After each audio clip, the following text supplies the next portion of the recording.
سلام، إن شاء الله تكونوا كامل بخير، وإن شاء الله هاد لا فيديو تلقاكم كاملة بخير ومهنيين. وصلتنا لنهار اليوم راح نحضروا تشارك العريان، راح يجي يدوب في الفم وراح تشوفوا يعني بعينكم في آخر لا فيديو. هاد الوصفة يعني ناجحة، ويعني كيما نقولوا أنا في الوصفة تاع العيد ما نقدروش يعني نقولوا العيد وما نقولوش يعني الوصفات التقليدية اللي لازم تكون يعني حاضرة في وصفاتنا ولا في موائدنا تاع العيد. وهكذا بلا ما نطول عليكم نقول لكم ندوزو مع بعض المقادير وطريقة التحضير. بسم الله. اول حاجه عندي هنايا 3 كيلات تاع فرينه، سواء ديروا كيلا كاس ولا ديروا بول السونسيال الكيله. وهنا غير تجو يعني تضيفوه باش تغربلوها هكذا يعني باش تقعد لكم خفيفه. هنايا الكاس الثاني ولا الكيله الثانيه، ونضيف الكيله الثالثه. من بعد راح نضيف هنايا كيله تاع سكر كلاص، يعني كيله غير 7 ما تكونش معمره مليح، تاع سكر كلاص. تاني نغرب لها.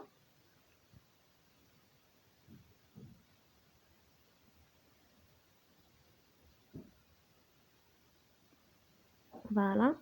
دوكا هنايا عندي هنايا نضيف هنايا قرصة تاع الملح. من بعد راح نضيف مبشور الليمون مع مغرفة صغيرة تاع الفانيلا. راح نضيف تاني ربع مغرفة على راس المغرفة خميرة الحلوى. المغرفة ديالكم تكون صغيرة، نديرو على راس المغرفة كما راكم تشوفوا خميرة الحلوى، ما تكتروش بزاف باش لافورم ديالنا تقعد مليحة. اول حاجة نحرك قبل هاد النواشف ديالي.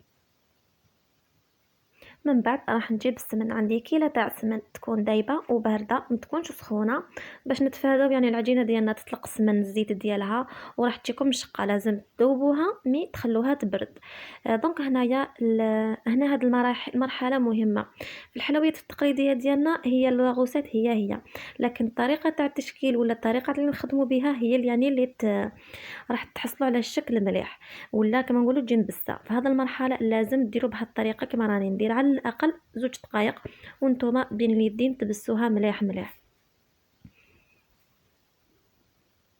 فوالا لازم يعني هذه المرحله ديروها. بالطبع انا راني نجرب، لكن نتوما بعقلكم بسوها مليح ما تقولوش سلاله.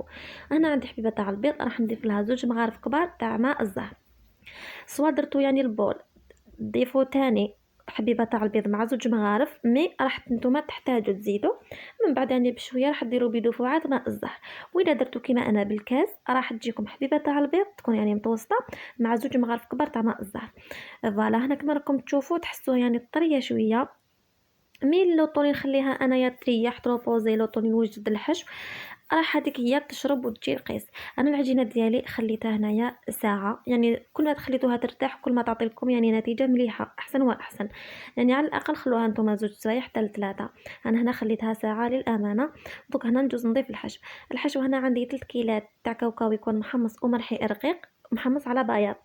هنايا نصيحة ولا معلومة نعطيها لكم. الكيلة اللي كيلتو بها الفارينة دايما تكون ناقصة تاع الحشو، هكذا يعني باش ما يقعد لكمش الكمية تاع الحشو باش يكون سوا. درنا هنا 3 كيلة تاع كاكاو مع كيلة تاع السكر عادي. نضيف لها مغرفة صغيرة تاع فانيلا، مغرفة صغيرة تاع السمن، وعندي مغرفة صغيرة فانيلا ومبشور الليمون. دوك راح نتسيي هذيك المغرفة تاع السمن راح ندخلها مليح في هذاك الكاوكاو والسكر.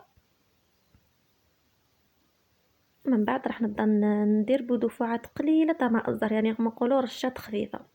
يعني كي نديروا اسمو عفوا الماء الزهر يعني بشويه وانتم تخدموها مليح بين يديكم راكم تسيو تذوبوا هذاك السكر باش هكذا نعرفوا الكميه اللي نديروها تاع ماء الزهر. ما تروحوش ديك تديروا ماء الزهر وطموها، لا شوفوا كيفاش راني ندير. راني نضغط مليح على الكاوكاو، راني نسيي نذوب هذاك السكر باش هكذا تتحصلوا على العقده ديالكم تكون طريه وماحش كامل تيبس لكم في الفوق. دوك هكذايا راني نطمي حتى نتحصل على عجينه تكون يعني طريه، ما تكونش يابسه وما تكونش طريه بزاف، يعني القوام متوسط متماسك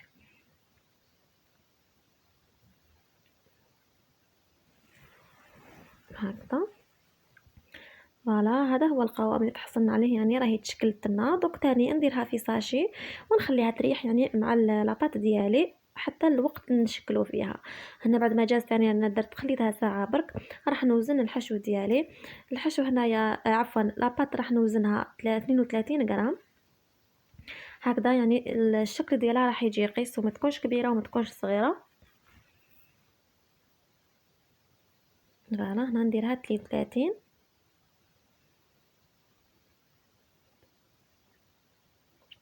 فوالا. دوك نشكلها ونحطها تكوتي. بالطبع انا من بعد نكمل كامل الكميه ديالي. دوك ندوز هنايا نشكل الحشو ديالي. هنايا نوزنه ب 15 غرام هكذا، يعني ما ديروش قل باش هكذا يعني كل ما تاكلوا راح تجي فيها كميه تاع الحشو يعني بزاف. بالطبع دوك انا نكملهم كامل. من بعد نجوزو نشوفوهم. هنا بعد ما كملتهم هذيك لاباط ديالي دوك نغطيها ونخليها تكوتي ونجوزو هنا للحشو ديالي. من قبل يعني بنبدا نشكل راح نخدمهم قبل باش يعني من بعد راح تجيني خدمه نقيه ويعني تم نكمل. دوك نمشيهم قبل بهذه الطريقه نغيب الاصابع. يعني قلت لكم كملوا كامل الكميه ديالكم مشوها. فوالا. من بعد ندوزو لطريقه تاع التشكيل. نشد الحبيبه ديالي هنا نرش حاجه خفيفه تاع الفرينه من بعد نمشيها كما راكم تشوفوا. من بعد نحط الحشو ونروليها. هي في الوصفه الاصليه راح يعني تشكلوها مثلث من بعد تحطوا الحشو وترولوها يجي كما كرواسو. لكن يعني هي تغطى بالكاوكاو ولا بلوز ايفيلي. يعني هذيك العلاد هذيك درتها هكذا بهذه الطريقه يعني حتساعدني خير. فوالا. يعني يجي التشكيل ديالها ساهل بزاف. فوالا نزيد نشكل معكم الحبيبه الثانيه.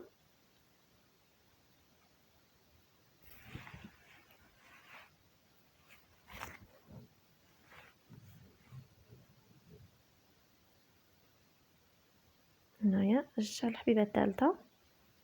يعني شكلهم كامل قبل من بعد نجوزو نديروا لهم الكاوكاو ولا نرمدوهم. فوالا. هنايا دائما في الوسط خلوها خشينه وضغطوا على الاطراف. دوك انايا ندوزو لطريقه تاع الحشو. هنايا سمحوا لي تحذف لي المقطع. هنا واش تدو زوج حبيبات تاع البيض كامله. ضيفوا لها مغرفه صغيره تاع الفانيلا ضربوها بالفرشيطه. من بعد تغطسوا الحبيبه ديالكم في بياض البيض في البيض. من بعد هنايا دبلوز ايفيلي ولا تقدروا ديروا كاوكاو ايفيلي. هنا كترمدوها مع الاول. سورتو اللي تاع اللوز ايفيلي صعيبه يعني باش تشد فيها. واش راح ديروا يعني وين تشوفوها ما شدتش راح تضيفوا لها اللوز ولا كاوكاو. هنايا فوالا. هنايا راهي باينه. هنايا في النوع الثاني عندي كاوكاو يكون محمص بالقشور ومطحون متوسط. نحولو لرقيق نخلو غير هذاك المتوسط. من بعد كما راكم تشوفوا وهنا شكلتها في هادو يعني باش تقعد لافوغ مشابه. فوالا. نزيد من هنايا الحبيبه الثانيه. اسفه بزاف لانه تحذف لي المقطع ما عرفتش يعني كيفاش حتى حذفته. لكن يعني راني نشرح لكم. نقولوا سمحوا لي بزاف. فوالا. دوك انايا بالطبع نكمل كامل الكميه ديالي ونجوزو مع بعض نشوفوها. انا بعد ما كملت الكميه الاولى هذه تاع اللوز ايفيلي كما راكم تشوفوا قلت لكم يعني غير كديروها سعفوها برك شويه. وهنا الكميه الثانيه تاع اللي درتها بالكاوكاو يعني في زوج جات في جو الشكل بزاف هايل والبنه في زوج هايله. دوك ندخل من الفوق على درجه حراره تكون متوسطه ما تزيدولهاش بزاف. ويعني معلومه ما تخلوهاش تحمر بزاف باش ما تجيكمش يابسه. وهنا بعد ما كملت كامل طيبتهم ما خليتهمش قلت لكم طولوا في الفوق يعني غير نشفوا شويه. طفوا يعني تنحوها. شوفوا هذا الشكل الاول جا بزاف هايل وطالو اسقيفي غير تشوفوها من تحت حمارت راح تشعلوا لها من الفوق. انا هنا لا كان لي راهي بيضت لي الحلوى سينو هي راهي حمراء جات هايله. ودوك هنايا راح بالطبع نوري لكم الحبيبه ديالنا كيفاش جات. فوالا. شوفوا هنايا غير ديروا يعني شوفوا كيفاش تكسرت يعني قلت لكم جات روعه. والبنه ديالها يعني جات ما شاء الله. شوفوا هنايا غير تمسوها قلت لكم. اني شوفوا ما من الحشو ديالنا جا معسل للقلب. يعني هاد الوصفه يعني نتمنى تجربوها. قلت لكم يعني وصفاتنا العياد ديالنا كما نقولوا بنتها في الحلويات التقليديه ديالنا ولازم نحافظوا عليهم. ويعني كما نقولوا مهما كان البريستيج يعني يكون مليح الوصفات التقليديه البنات ديالها تقعد وحدها. يعني تزهينا بزاف المائده تاع الاعياد ديالنا. وهكذا كما راكم تشوفوا هنايا الوصفه يعني راهي باينه قلت لكم جات ناجحه بزاف يعني نتمنى تجربوهم حش كامل تندموا. وهكذا مع ليا غير نقول لكم نتلاقاو ان شاء الله في وصفه جديده والى الملتقى ان شاء الله ومع السلامه.